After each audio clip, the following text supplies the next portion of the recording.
Il y a tellement d'équipes que ça va être compliqué. Là c'est un deuxième tournoi qui commence.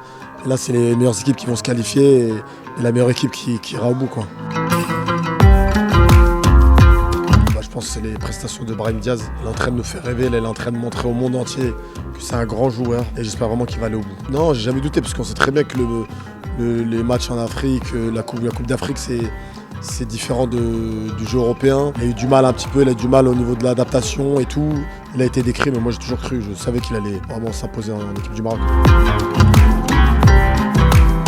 On a commencé un peu timidement, il y avait beaucoup de pression. Bon, on gagne le premier match 2-0 timidement. Deuxième match, c'était un peu plus compliqué avec le 1 partout, avec le penalty, avec l'égalisation du Mali. Mais le troisième match, là, on s'est libéré. J'ai l'impression qu'il y avait moins de pression, ça jouait plus vers l'avant et on a mis ces 3 buts. J'ai regardé le match debout, personne s'est assis pratiquement pendant tout le match. C'était incroyable et je pense que ça a monté crescendo.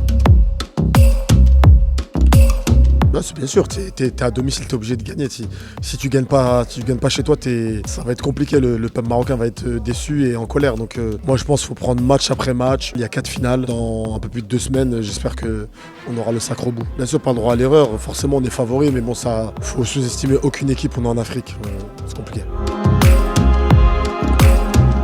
Ces choix, et moi, il y a eu 1 ou 2 choix qui ont été un peu décriés par le public marocain. Après, ce qui est bien, c'est qu'au 3e match, il y a eu des changements. Et les changements, ils ont été payants. On a gagné 3-0, donc on a fait des bons choix. J'aimerais bien, moi j'ai un joueur que j'aime beaucoup, Ilyes Benseghir, vrai talent, grand talent. C'est un joueur que j'aimerais bien voir un peu plus. Et après, il y a beaucoup de joueurs, il y a des joueurs comme Talbi, El Zalzouli qui a fait un très bon match au 3e match. On a un bon vivier de talent. Après, il n'y a pas que le talent, il y a beaucoup de critères pour gagner cette CAN. Pour moi, ça reste le Sénégal. Sénégal, ça reste costaud. Ça reste pour moi le plus grand favori de la CAN. Après, tu as des équipes comme le Nigeria, l'Algérie, forcément, que je mets dedans. Forcément, l'Égypte. En fait, il y a tellement d'équipes que ça va être compliqué. Là c'est les meilleures équipes qui vont se qualifier et la meilleure équipe qui ira au bout, quoi.